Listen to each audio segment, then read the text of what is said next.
Sonali kitchen and ট্রেডিংয়ে সকল বন্ধুকে স্বাগত জানাই। বন্ধুরা, তোমরা কেমন আছো? আশা করি ভালোই আছো। আজকে আর একটা নতুন রান্নার রেসিপি নিয়ে হাজির হয়েছি, দই চিকেন। দই চিকেন বানাতে যে যে উপকরণগুলি লাগছে তোমাদের আমি দেখিয়ে দিই। এখানে নিয়েছি আমি 400 গ্রাম চিকেন, 100 গ্রাম টক দই, নিয়েছি গরম মশলা, ভাজা মশলা, নিয়েছি চিনি, আদা রসুন পেস্ট, দুটো পেঁয়াজকে কুচো করে নিয়েছি, অল্প পরিমাণ নুন, হলুদ গুঁড়ো, লঙ্কা গুঁড়ো। রান্নাটা আমি কিভাবে করছি তোমরা দেখতে থাকো। প্রথমে আমি টক দইটা নিয়ে নেব, দিয়ে দেবো হলুদ গুঁড়ো, দিয়ে দেবো আদা রসুনের পেস্ট,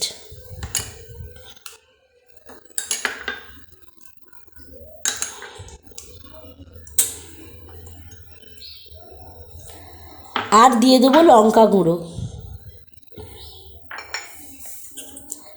দিয়ে ভালো মতো মেখে নেব। আর দেবো পরিমাণ মতো নুন।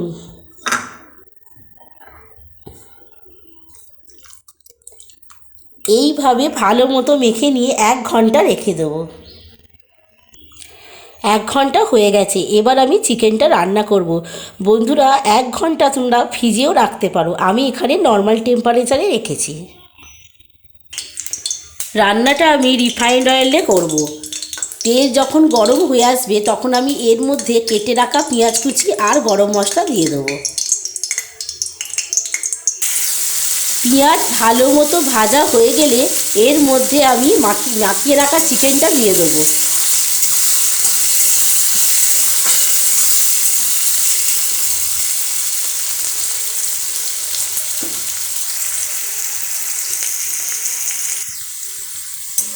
পেঁয়াজ আবার ভালো মতো ভাজা হয়ে গেছে।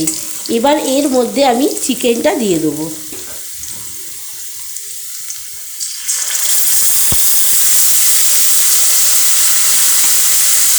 ভালো মতো নেড়ে নেব।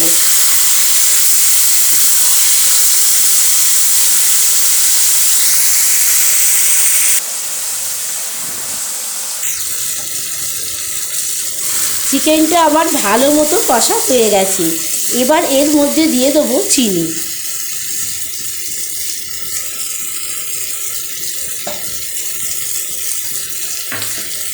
আরও একবার নেড়ে নেব।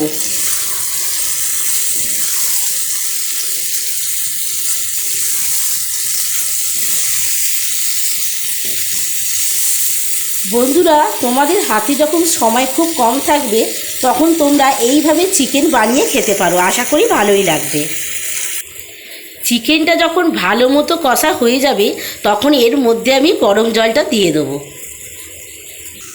চাপা খুলে দেখে নেব মাংস সিদ্ধ হয়েছে কিনা।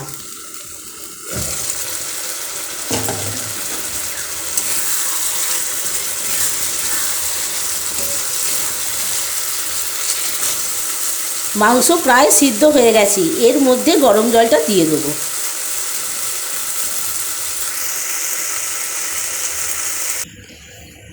যে ভাজা মশলাটা তোমাদের দেখিয়েছি সেই ভাজা মশলাটা কিভাবে বানিয়েছি তোমাদের বলে দিই। শুকনো খোলায় জিরেকে নেড়ে নিয়েছি, আর একটা জায়ফল নিয়েছি। জায়ফল আর জিরেকে একসঙ্গে মিক্সিতে গুঁড়ো করে নিয়েছি। দই চিকেন যখন আমার রান্না হয়ে যাবে তখন শেষে এটা ছড়িয়ে আমি পরিবেশন করব। চাপা খুলে দেখে নেব মাংস হয়েছে কিনা।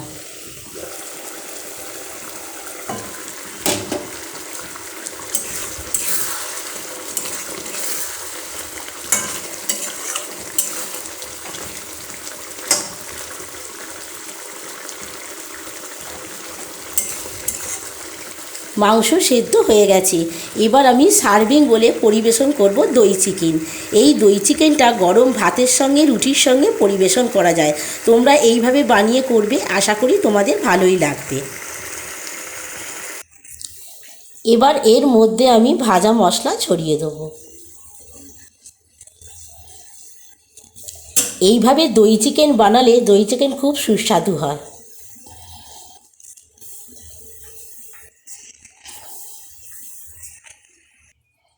আমার রান্নাটি যদি ভালো লেগে থাকে লাইক করবে, শেয়ার করবে, সাবস্ক্রাইব করবে, পাশে থাকা বেল আইকনটি ক্লিক করবে। আমি যখন কোনো রান্না আপলোড করব তোমাদের কাছে নোটিফিকেশান পৌঁছে যাবে। ধন্যবাদ।